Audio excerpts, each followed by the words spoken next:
یہ بتا دیں اب پاکستان انٹرنیشنل ایئر لائن کل نشکاری ہونے جا رہی ہے، تو آپ لوگ پروٹیسٹ کیوں کر رہے ہیں؟ مطلب اب احتجاج کی کیا وجہ؟ کل نشکاری ہو رہی ہے۔ عادل صاحب، ایشو یہ ہے کہ ہم اس پرائیویٹائزیشن کے پہلے دن سے خلاف ہیں۔ جیسے آپ نے کہا کہ جی بہت سارے نقصانات کر رہی ہے، 800 ارب کا نقصان کر چکی ہے۔ یہ ذرا قوم کو میں بتانا چاہتا ہوں کہ کبھی بھی اس حقائق سے پردہ نہیں اٹھایا گیا کہ یہ جو 800 ارب کا قرضہ تھا یہ امپلائز کی وجہ سے ہوا یا حکومت کی ناقص پالیسیوں سے ہوا۔ سر، اگر 800 ارب کے قرضے کی آپ کو بات کی ہے تو 97 میں 1 روپیہ پی آئی کے اوپر قرضہ نہیں تھا۔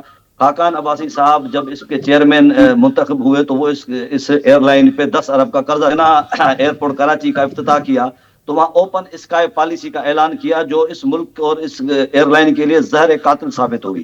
ایسا ملک جہاں پہ آیاٹا کا رول یہ کہتا ہے کہ اگر ہم نے دبئی سے 2 فلائٹیں آپریٹ کرنی ہے تو ان کی بھی 2 فلائٹیں ہمارے کسی بھی شہر سے آپریٹ ہوں گی۔ جب ان کو اوپن اسکائی پالیسی کے تحت ان کو کھلی چھوٹ دی گئی تو وہ کیونکہ آئل رچ کنٹری تھے، ان کی ایئر لائن کے اندر شراب نوشی کی اجازت ہے، وہاں پہ اس کی ایئر ہوسٹس کو اسکرٹ پہننے کی اجازت ہے، ہم اس کو کمپیٹ نہیں کر سکے اور وہ ہمارے 60 لاکھ پیسنجر اٹھا کے چلے گئے۔ وہاں سے ہمارا خسارہ شروع ہوا۔ پی آئی اے کا اوور امپلائمنٹ کبھی بھی پی آئی اے کا ایشو رہی نہیں ہے۔ ٹھیک ہے، اچھا ایک منٹ ذرا یہاں رکیے گا۔ آپ کہہ رہے ہیں کہ پاکستان انٹرنیشنل ایئر لائن بڑے اچھے سے چل رہی تھی، شاہد خاقان عباسی صاحب جو خود بھی ایئر بلو کے مالک بھی ہیں، سابق وزیر اعظم، جب ان کے پاس چارج تھا جس ٹائم پیریڈ میں، اس ٹائم مسائل کا آغاز ہوا، آپ یہ کہہ رہے ہیں؟ جی سر۔ اچھا، اب تو وہ کنسورشیم بھی ان کا شامل ہے، کل جو بیڈنگ ہوگی 3 جو کنسورشیم ہے اس میں ایک کنسورشیم ان کا بھی ہے، وہ تو اب بائرز میں بھی شامل ہے۔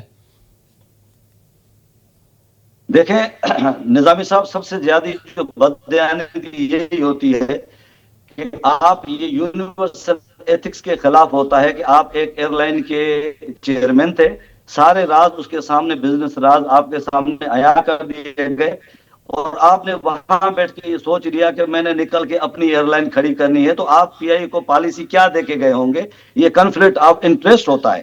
تو آج اسی کی پالیسیوں کے نتیجے میں آپ خود خریدار بن کے ان کا آ گئے ہیں۔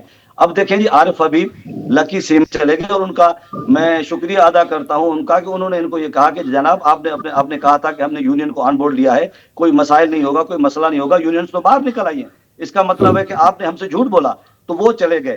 اب یہ جو عارف حبیب ہے یہ ان کا کاروباری دوست ہے۔ اور دیکھیں اپنا نظامی صاحب، میں 10 منٹ کے لیے حکومت کی بات سے سہمت ہو جاتا ہوں کہ اگر آپ کی نااہلی اور نالائکی سے یہ ایئر لائن نہیں چل سکتی تو فری اینڈ فیئر نجکاری کرنا تو پوچھنا تو میرا حق ہے نا۔ میرے 2000 ارب کا ایسیٹس جو ہے آپ اگر 10 ارب میں بیچیں گے تو میں چیخوں گا چلاؤں گا میرے بھائی۔